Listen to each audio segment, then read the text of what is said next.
right to bear arms. We've all heard this statement or phrase, and most of us know what it applies to. Some of us even may be very opinionated on the issue. The debate over the interpretation of this amendment is one that has raged for years. It has been argued many times in court, and every few months or so, the argument flares up again.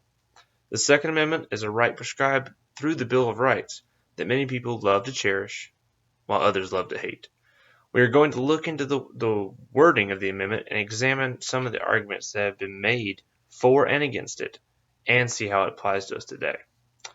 The original intent that the Founding Fathers had for the amendment is an argument made by both sides of the discussion. What did the authors of the Bill of Rights really mean the Second Amendment to provide? It is painfully obvious that our society today is very different from the American society at the end of the 18th century when it was written. So its wording cannot be really translated directly into a modern interpretation with that much ease. The amendment reads, "A well-regulated militia being necessary to the security of a free state, the right of the people to keep and bear arms shall not be infringed." In 1791, when the Bill of Rights was written, including all first and 10 amendments, and it was ratified by the states, the militia was a key piece of society. They had been instrumental in the success of the American Revolution, and despite the frustrations that they sometimes brought to General Washington and some of the other leaders in battle, they served proudly and effectively. But as time has passed, the militia has faded from modern society.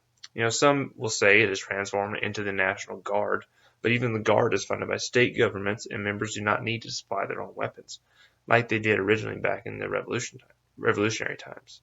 Therefore, the segment discussing a well-regulated militia becomes very confusing to our society today.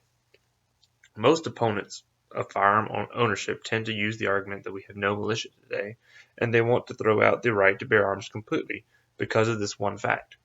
However, the second half of the amendment is what supporters of firearm ownership utilize as an argument.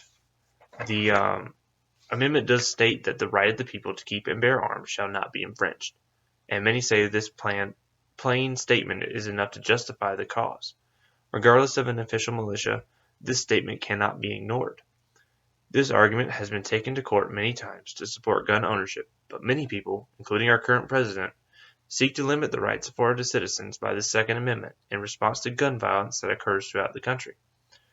The Supreme Court and lesser courts have seen many cases involving the Second Amendment, but it wasn't until 2008 when they made their ruling in District of Columbia versus Heller that they gave a definitive answer and interpretation of the amendment's wording. In previous cases, such as United States versus Cruikshank, the Supreme Court ruled in 1875 that the amendment only limited the powers of the federal government and did not restrict individuals' use of guns, saying that they had to look to the states for guidance. In Miller versus Texas in 1894, the court again ruled that the Second Amendment only applied to the federal government and did not apply to state laws. However, in District of Columbia versus Heller, the Supreme Court ruled that the amendment did apply to the individual rights, protecting the right of people to own and bear arms. The decision refuted the claims of many who claimed that the Second Amendment only applied to the states in the sense of their own regulation of their militias. The court's ruling showed that regardless of the wording of the amendment, the reference to militias was only a preparatory clause, and it did not limit the scope of personal rights of citizens to only those serving in a militia role. It was decided that citizens have the right to keep and bear arms, and use them in traditionally lawful exercises such as self-defense. And they reasoned that such a right was essential to our liberties in the United States. Also in 2010, the court ruled in McDonald versus Chicago that the Second Amendment was applied to state and local governments, restricting their powers in accordance with the 14th Amendment, which provided due process to all citizens. In finding its roots in the English Bill of Rights of 1689, the Second Amendment to the Constitution is a key piece of our government and the rights afforded to citizens of the United States. Despite its rocky history, the Second Amendment is a great example of our Republican government. With gun violence occurring all too often in today's society, I can pretty much guarantee that the Second Amendment will continue to be debated for some time.